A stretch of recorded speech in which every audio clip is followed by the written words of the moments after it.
নিয়ে কি বলবেন? বিধায়ক কি উন্নয়ন করেছে ওনাকে বলবেন যে নিশ্চিতভাবে আমি আপনার টিভিকেও চ্যালেঞ্জ করে বলছি, উনি যদি কোনোদিন বসতে চান, আমাদের এই ফ্রেমে যতগুলো আসছে যে কোনো একজন নেতৃত্ব থাকবেন যে খানা খুলে তৃণমূল কংগ্রেস 11 বছরে কি উন্নয়ন করেছেন আর উনি এই 4 বছরে বিধায়ক তহবিল সহ ওনার কেন্দ্রীয় নেতৃত্ব সহ কি করেছেন খতিয়ান নিয়ে বসতে বলবেন, ন্যাংটো করে বাড়ি পাঠিয়ে দেবো নিশ্চিতভাবে। না কি বলবেন? চোরের মাস্টার মাইন্ড তো এরা। যত লোকের জব কার্ডে টাকা ঢুকেছে এবারে কাদের অ্যাকাউন্টে টাকা ঢুকেছে? শব্দ এই নইমুল হকের আত্মীয় স্বজন বন্ধু বান্ধব, তৃণমূল কংগ্রেসের প্রত্যেকটা নেতার আত্মীয় স্বজন বন্ধু বান্ধব তাদের অ্যাকাউন্টে টাকা ঢুকেছে। তো কেন সাধারণ মানুষের অ্যাকাউন্টে টাকা ঢোকেনি? কেন যারা প্রকৃত জব কার্ডধারী আছে তাদের অ্যাকাউন্টে টাকা ঢোকানো হয়নি?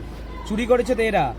এদের কথার জবাব দেওয়ার মতন আমার মানসিকতা নেই। এরা সব নির্লজ্জ। এদের কোনো মা বাবার কোনো শিক্ষাও নেই, দীক্ষাও নেই। এরা রাজনীতিটা করতে এসছে শুধুমাত্র নিজেদের ইনকামের জন্য, তোলাবাজি করার জন্য আর পকেট ভরানোর জন্য। তাই এদেরকে ধিক্কার জানাচ্ছি। এদের নোংরা মানসিকতা জীবনে ঠিক হবে না। সেই কুকুরের লেজ কোনোদিনও সোজা করা যায় না। এদের এই অবস্থা।